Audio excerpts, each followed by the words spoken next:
Today's story is The Cactus, by American writer O. Henry, or William Sidney Porter.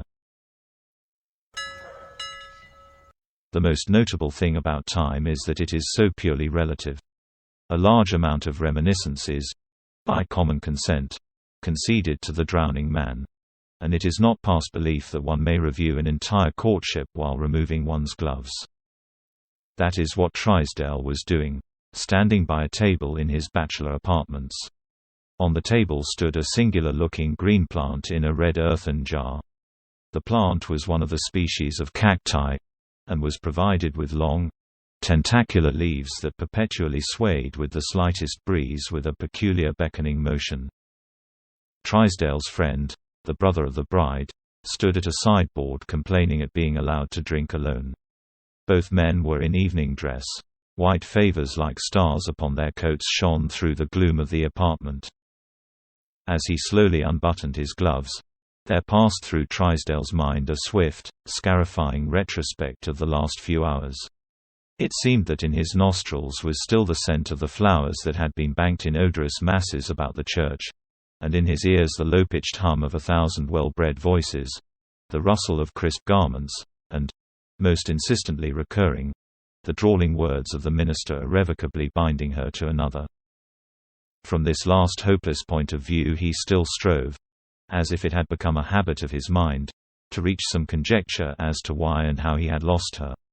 Shaken rudely by the uncompromising fact, he had suddenly found himself confronted by a thing he had never before faced, his own innermost, unmitigated, arid unbedecked self. He saw all the garbs of pretense and egoism that he had worn now turned to rags of folly.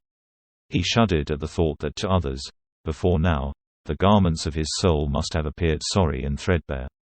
Vanity and conceit, these were the joints in his armor, and how free from either she had always been. But why? As she had slowly moved up the aisle toward the altar he had felt an unworthy, sullen exultation that had served to support him. He had told himself that her paleness was from thoughts of another than the man to whom she was about to give herself. But even that poor consolation had been wrenched from him, for, when he saw that swift, limpid, upward look that she gave the man when he took her hand, he knew himself to be forgotten. Once that same look had been raised to him, and he had gauged its meaning. Indeed, his conceit had crumbled.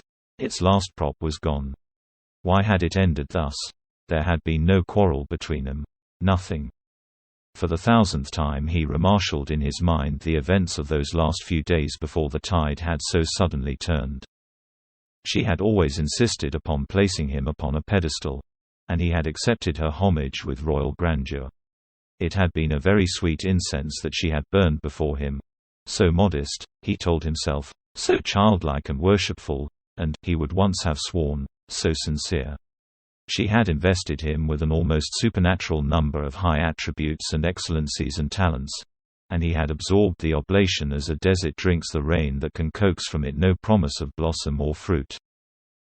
As Trysdale grimly wrenched apart the seam of his last glove, the crowning instance of his fatuous and tardily mourned egoism came vividly back to him.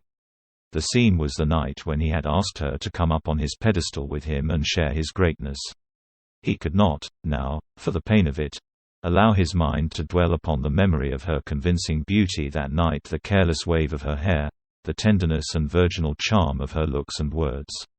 But they had been enough, and they had brought him to speak. During their conversation she had said, "And Captain Carruthers tells me that you speak the Spanish language like a native. Why have you hidden this accomplishment from me? Is there anything you do not know?" Now, Carruthers was an idiot. No doubt he, Trysdale, had been guilty. He sometimes did such things, of airing at the club some old, canting Castilian proverb dug from the hotchpotch at the back of dictionaries. Carruthers, who was one of his incontinent admirers, was the very man to have magnified this exhibition of doubtful erudition. But, alas, the incense of her admiration had been so sweet and flattering. He allowed the imputation to pass without denial, without protest. He allowed her to twine about his brow this spurious bay of Spanish scholarship. He let it grace his conquering head, and, among its soft convolutions, he did not feel the prick of the thorn that was to pierce him later. How glad, how shy, how tremulous she was. How she fluttered like a snared bird when he laid his mightiness at her feet. He could have sworn, and he could swear now, that unmistakable consent was in her eyes, but, coyly, she would give him no direct answer. "I will send you my answer tomorrow," she said. And he, the indulgent, confident victor, smilingly granted the delay. The next day he waited, impatient, in his rooms for the word. At noon her groom came to the door and left the strange cactus in the red earthen jar. There was no note, no message, merely a tag upon the plant bearing a barbarous foreign or botanical name. He waited until night, but her answer did not come. His large pride and hurt vanity kept him from seeking her. 2 evenings later they met at a dinner. Their greetings were conventional, but she looked at him, breathless, wondering, eager. He was courteous, adamant, waiting her explanation. With womanly swiftness she took her cue from his manner, and turned to snow and ice. Thus, and wider from this on, they had drifted apart. Where was his fault? Who had been to blame? Humbled now, he sought the answer amid the ruins of his self-conceit. If the voice of the other man in the room, querulously intruding upon his thoughts, aroused him. "I say, Trisdale, what the deuce is the matter with you? You look unhappy, as if you yourself had been married instead of having acted merely as an accomplice. Look at me, another accessory.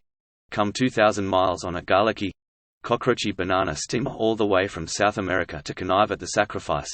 Please to observe how lightly my guilt rests upon my shoulders. Only little sister I had, too. And now she's gone. Come now, take something to ease your conscience." "I don't drink just now, thanks," said Trisdale. "Your brandy," resumed the other, coming over and joining him, "is abominable. Run down to see me some time at Punta Redonda, and try some of our stuff that old Garcia smuggles in.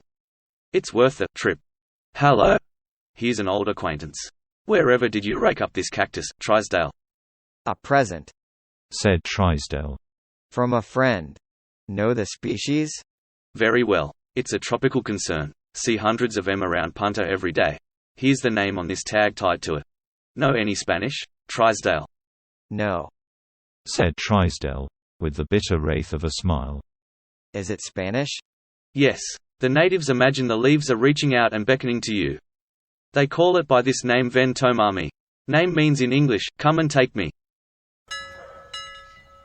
So, dear listener, what are your thoughts on this short story?